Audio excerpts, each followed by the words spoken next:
નમસ્તે મિત્રો, હું કાવ્યા.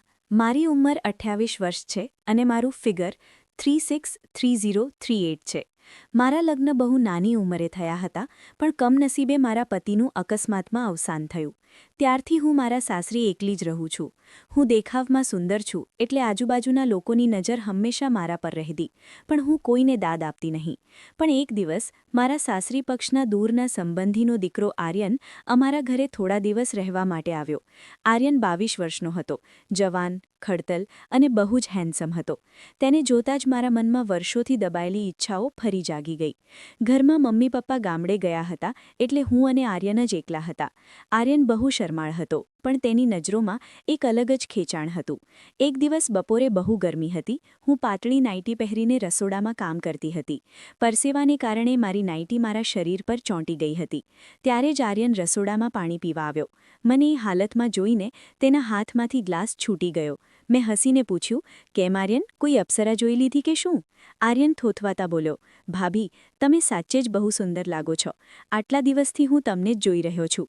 તેનો આ રોફીલો પણ પ્યારભર્યો અવાજ સાંભળીને મારું દિલ ધબકી ઉઠ્યું. એ રાત્રે વરસાદ પડતો હતો અને વાતાવરણ બહુ જ રોમેન્ટિક હતું. હું મારા રૂમમાં આડી પડી હતી, ત્યારે આર્યન ધીરેથી અંદર આવ્યો. તેણે જોયું કે હું જાગું છું. તેણે ભારે અવાજે પૂછ્યું, ભાભી, ઊંઘ નથી આવતી? મેં ધીરેથી તેનો હાથ પકડ્યો અને કહ્યું, આ એકલતા મને ઊંઘવા નથી દેતી આર્યન. તું આજે મારી પાસે બેસ ને. આર્યન મારી પડખે બેસી ગયો. તેના શરીરનો ગરમાવો મને પાગલ કરી રહ્યો હતો.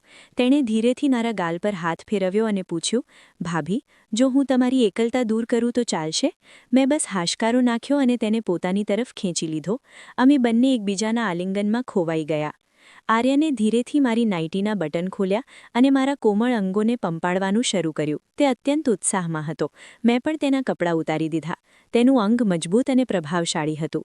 મેં પ્યારથી તેને સ્પર્શ કર્યો અને તે આનંદમાં આવીને બોલ્યો, વાહ ભાભી, તમારું શરીર તો રેશમ જેવું મુલાયમ છે. તેણે પલંગ પર મને પ્યારથી સુવડાવી, મારા બંને પગ પહોળા કર્યા અને પોતાનું મજબૂત અંગ ધીરેથી મારા પ્રેમ કેન્દ્રમાં પરોવી દીધું. રૂમમાં મારી હળવી સિસકારીઓ ગૂંજવા લાગી. આર્યન બહુ જ પાવરફુલ હતો. તે જે રીતે આગળ વધી રહ્યો હતો, મને વર્ષો પછી અસલી સુખ મળી રહ્યું હતું. તે વારંવાર પૂછતો, મજા આવે છે ને ભાભી? અને હું બસ તેના પ્રેમમાં ઓગળતી જતી હતી. અમે પોઝિશન બદલી અને આર્યને મને નવા અંદાજમાં પ્રેમ કર્યો. જ્યારે ચરમસીમા નજીક આવી, ત્યારે તેણે પોતાનો બધો જ પ્રેમ મારા શરીરમાં અર્પણ કરી દીધો. મને જે શાંતિ મળી તે અદ્ભુત હતી.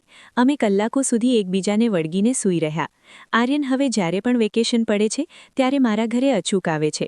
દુનિયાને લાગે છે કે તે મહેમાન છે, પણ તે તો મારા જીવનનો અસલી સાથી બની ગયો છે.